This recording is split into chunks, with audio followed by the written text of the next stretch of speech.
সরিষা ফুলের দিন তো চলেই গেছে, কিন্তু আমার এখনো ভিডিওই আপলোড করা হয় নাই।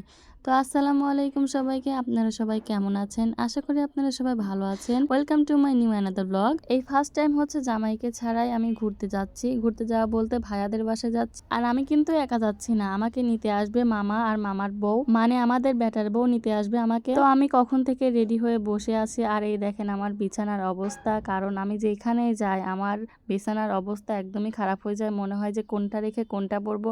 আর সরিষা খেতে যাব, তো আর সরিষা খেতে যাওয়ার জন্য কি পরবো না পরবো সেটার জন্য আমি একটু কনফিউজ রয়েছি যে কোনটা পরলে মানাবে।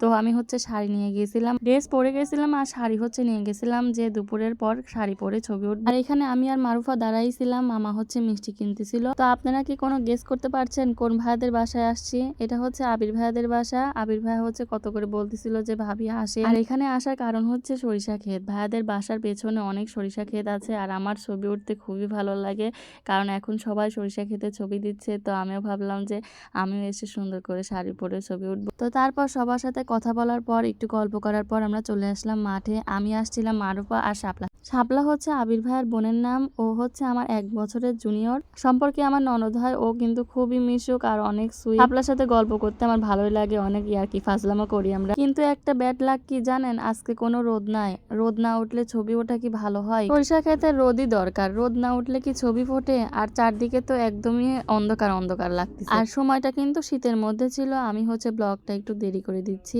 তো এখন থেকে যে ভিডিওগুলো আপলোড করব সব হচ্ছে রোজার আগে। আর ভাইরা কিন্তু দিছিল পিঠা খাওয়ার দাওয়াত, আর এইখানে হচ্ছে পিঠা দেখেন বানানো হয়ে গেছে। আর আন্টির হাতের রান্না কিন্তু অনেক মজার হয়, দেখেন দেখতে কিন্তু অনেক সুন্দর লাগতেছে, খেতে কিন্তু অনেক মজার হয়েছিল। এই প্রথম হচ্ছে জামাইকে ছাড়াই খাচ্ছি, কারণ প্রতিবার যখন ওর সাথে আসি একসাথে দুজন খাই। তো আপনার ভাইয়া হচ্ছে অফিসের কাজে অনেক ব্যস্ত ছিল, এই জন্য ও সন্ধ্যার দিকে আসবে।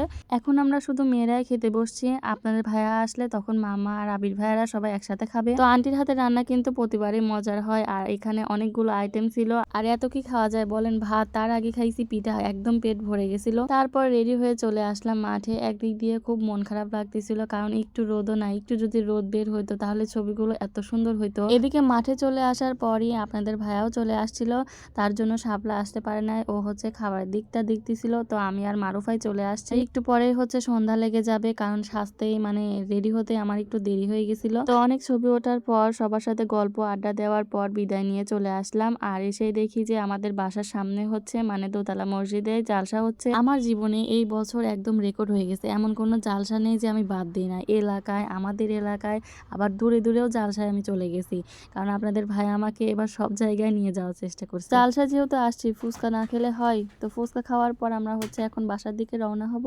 তো ভিডিওটি কেমন লাগলো অবশ্যই জানাবেন। আল্লাহ হাফেজ।